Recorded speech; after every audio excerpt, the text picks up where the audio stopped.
Supporters کو، ہمارے voters کو، ہمارے سمپتھائزرز کو یہ لوگ اللیگلی ہراس کر رہے ہیں.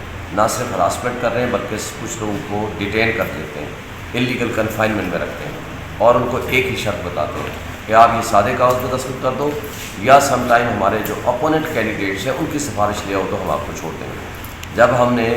جب مثلا میرے والے کیس میں تھانہ بنی گالا کے SHO جو کہ اب ٹرانسفر ہو گیا ہے، اس نے ایک بندے کو 3 گھنٹے ہراسمنٹ میں رکھا کہ جی آپ یہ لکھ کے دو کہ آپ شعیب شاہین کا ساتھ دیں گے. پھر لوگوں کو فون کیے کہ جناب آپ اگر کنٹینیو کریں گے تو مجھے آپ جانتے ہیں، میں پھر آپ کے ساتھ کیا کروں گا. خیر اس کی میں نے کمپلینٹ فائل کی، وہ ٹرانسفر ہو گیا. اس کے بعد چک شہزاد والے نے جہاں جہاں سے ہم کارنر میٹنگ کرتے ہیں وہاں یا تو پولیس گری کر دیتا ہے یا ان کو جا کر کے ہراسمنٹ کرتا ہے، اور کچھ لوگوں کو صرف جھنڈا لے کے وہ PTI کا لے کے جا رہے تھے 3 بندے، ان کو اٹھا لیا. جب میں نے SSP سے بات کی، SP سے بات کی، IG کو بھی کہا اور SHO سے بھی بات کی، انہوں نے کہا کہ ہم ابھی چھوڑ رہے ہیں. جی ہاں غلطی ہوگی. بعد میں رات کو پتہ چلا کہ انہوں نے آوارہ گردی کے کیس میں ان کو بند کر دیا. پھر ہم نے مجسٹریٹ کے پاس جا کر اس کیس کو کینسل ڈسچارج کرایا، ختم کیا. اسی طرح تھانہ نلور میں ہمارے ایک بڑے آنریبل پرسن ہیں راجہ منیر صاحب، 70 سال اس کی عمر ہے. اس کو دن کے 2 بجے سے رات 12 بجے تک اس کو ڈیٹین رکھا اللیگل کنفائنمنٹ میں تھانہ نلور میں، اور وہاں ہم نے ان کو بڑا مشکل سے ان کو پھر ریلیز کرایا. یہ میرے NA 47 کی بات کر رہا ہوں. پھر پھلگرام والے SHO ہیں، وہ پنڈ بگوال کے ہمارے بڑے آنریبل UC کے چیئرمین تھے راجہ کیسر غفار، اس کے گھر میں 6 گاڑیاں بھیج دی گئی. اور الیاس مہربان ہمارے دونوں حلقوں پہ ہمارے بڑے کمپیٹنٹ آدمی ہیں، ہمارے الیکشن بھی لڑے ہوئے ہیں، PTI کے بڑے سینئر آدمی ہیں، وہ ان کی بھی کمپین کر رہے ہیں، علی بخاری صاحب کی بھی میری بھی کمپین کر رہے ہیں. پرسوں رات کو ان کے گھر میں 6 گاڑیاں یا 7 گاڑیاں وہ جناب گھس گئیں اور ان کو گرفتار کرنے اور ہراس کرنے کی کوشش کی. اور ان کا ایک فلنگ اسٹیشن ہے، اس کو سارا کچھ مکمل بالکل ٹھیک ٹھاک 2 دن سے اس کو، اور اس ساتھ ورکشاپ تھی اس کو سیل کر دیا.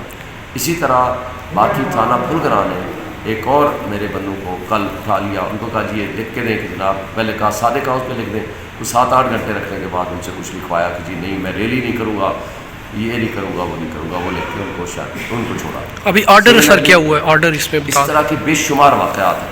اب آرڈر یہ ہوا ہے کہ جناب کسی سٹیزن آف پاکستان کو آپ اس طرح ہراس نہیں کریں گے، ان کو ڈیٹین نہیں کریں گے، اور کسی قسم کی انلیگل ایکٹیویٹی نہیں کریں گے کسی بھی ہمارے شہری کو، خواہ وہ سپورٹر ہے، خواہ ہمارا ووٹر ہے، سمپتھائزر ہے. لیکن یہ سارا کچھ جو کچھ ہو رہا ہے، یہ سب کچھ ہمیں دیکھیں، میں نے آج کورٹ کو بھی ریکویسٹ کی، بتایا میرا والا وہ حلقہ NA 47 پہلے یہ الگ بات ہے کہ ہم سے جو بلے کا نشان جن حالات میں چھین لیا گیا. میرا انتخاب نشان اب فاختہ ہے. ہم لوگوں کو بتانے جاتے ہیں، ہمارے پوسٹر لگے ہوتے ہیں، وہاں فاختہ کا نشان ہوتا ہے، وہ یہ کرتے ہیں کہ جناب وہ ہمارے پوسٹر ہی اتار لیتے ہیں، اور پولیس وین میں لوگ اتار رہے ہیں. اب ہمیں یہ افسوس سے یہ کہنا پڑتا ہے کہ بھائی یہ جو کچھ ہو رہا ہے، یہ ریاست کی ذمہ داری ہے کہ وہ ایک ڈیموکریٹک نارمز کو پروموٹ کرے، لوگوں کو تحفظ فراہم کرے، نہ کہ لوگوں کو پولیٹیکل وکٹمائزیشن کا شکار بنائے. اسپیشلی جو دیہاتی ایریا ہے وہاں بہت کچھ ہو رہا ہے. اسی طرح تھانہ کوسار والے نے یہ کیا، وہ جو کرسچن کالونی کے لوگ ہمارے لیے کام کر رہے تھے ان کو فون کیا کہ آپ ان کے ساتھ نہ چلو. یہ بہت ساری باتیں ہیں. لیکن ابھی بلایا کس کو ہے سر؟ چیف صاحب نے انہوں نے بلایا ہے الیکشن کمیشن کے نمائندے کو، اور بلایا ہے SSP آپریشن کو ان پرسن کہ آپ آئیں اور ہمیں رپورٹ دیں کہ کیوں یہ سب کچھ ہو رہا ہے. اور وہ ہمیں اس دوران روک دیا ہر کسی کو کہ کوئی بھی انلیگل کام کرے گا تو ظاہر ہے وہ پھر اسٹے کی وائلیشن میں ہمارے پاس کنٹیمپٹ کا راستہ ہوگا. تھینک